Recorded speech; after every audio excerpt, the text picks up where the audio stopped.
All right, everybody. Thank you for joining me tonight, this evening. It's a beautiful, beautiful Saturday evening out here on your outpost on the West Coast. This is going to be super quick. Um, I'm shooting this video tonight to show you the progress of what I've accomplished, what I still need to do, and what I'm planning to do. And believe it or not, I'm going to shoot the finale tomorrow. And if I don't put it on YouTube tomorrow, it'll be Monday evening. But we're pretty much done.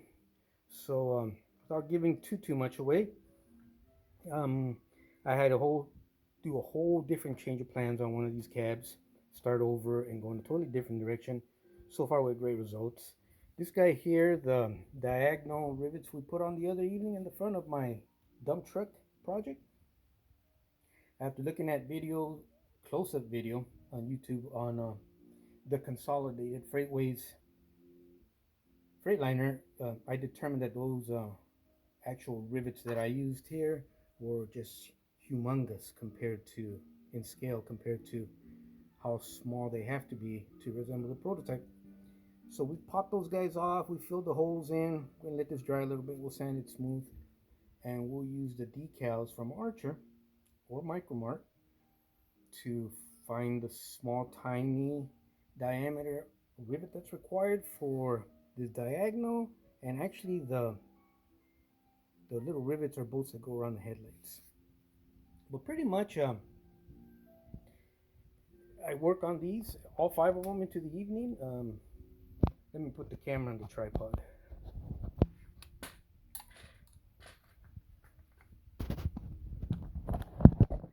So I'm working into the evening, and it's a blast. I'm having a great time.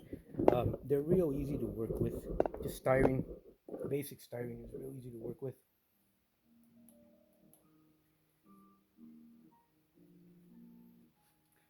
So if you make a mistake, or you got to move something, or you cut something off, or you got to fill something or build something up, just working with the styrene and the Tamiya cement, it's absolutely like working with butter. The rivet's no big deal. I learned something new today. The same thing with the seam, and a new surprise I had back there. But anyways, we'll do a little bit more work here tonight.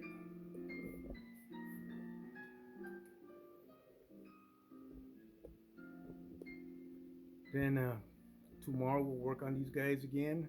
We're pretty much just about done. I'll shoot them in gray primer or leave them in white, some of them. But they're going to be cleaned up from what we're used to seeing them on each video, where they have all sorts of different paint colors on them and primer, and they're going to be more clean. Something more presentable, something you could go ahead and use on one of your Freightliner projects if you wanted to go with a cab that's more cleaner in terms of appearance because of the rivet and seam issue.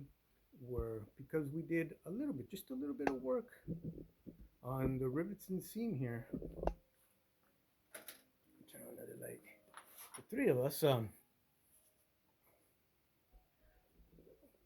all of us actually, as the cab's near completion and I'm cleaning them up with primer gray or in white, sanding off all the mistakes and stuff like that, they do take on a more cleaner appearance. In terms of they almost look more streamlined, more cleaner, not as obese or overweight more than they should have. So in particular the Freightliner dump truck, that guy right there, when I sanded the front of this guy flat, more lower, because believe it or not, if you look from the side angle at your AMT, it's going to have like a slight curve both up here in this panel and this up and down panel down here, or region. So that improved the look. Also, what I went ahead and did is I sanded the inside, so my front windshield is not going to set back like typical AMT or model truck or car kits. It's going to sit a lot closer to the front, the outside, or the pane of the window openings, and that gave it a different look when we played with that here a few videos ago. And also the final thing I did with this guy is we thinned down all the sheet metal edges outside. We thinned them down. We borrowed a trick used by the military armor guys, and we just gave it the appearance of being thin sheet metal because we sanded only the outside edge that's visible. The inside's still nice and thick, but it did change the look of the cab. It looks more delicate. To me, here in person, it looks like it was made out of rice paper, and it's beautiful, and you can pick it up and admire it, but sooner or later, someone's gonna press it too hard and it's just gonna crumble. It's not. It's sturdy as a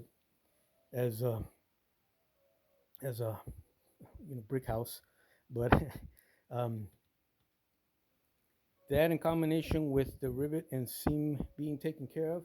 So that's our dump truck there. That's our dump truck project, and she's got her rivet and rivet patterns squared away using the Archer rivet decals. So hope you guys join me for tomorrow's finale. If I don't post it tomorrow night, then it'll be Monday night. But we're there. We're there. We'll talk about it. We'll look at them in more detail. The video will be a lot longer. But that's where I'm at. You guys have a rest of your awesome Saturday, your weekend. Enjoy it. And it'll give me a kick if when my last video pops out on YouTube, if you guys want to watch it, it'll give me a big kick because I worked hard on this and I was kind of trying to help whoever was going to need the help or had questions down the road in the future. Who knows? But at least there's something out there now, and hopefully others will follow me and come out with an even more better tutorial series on the AMT Freightliner, the cab over, rivet and seam issues on my comprehensive study. I think parts 1 through 7, parts 1 through 8, right here on YouTube on my channel, the Florentino Rebuilding Company. You guys take care.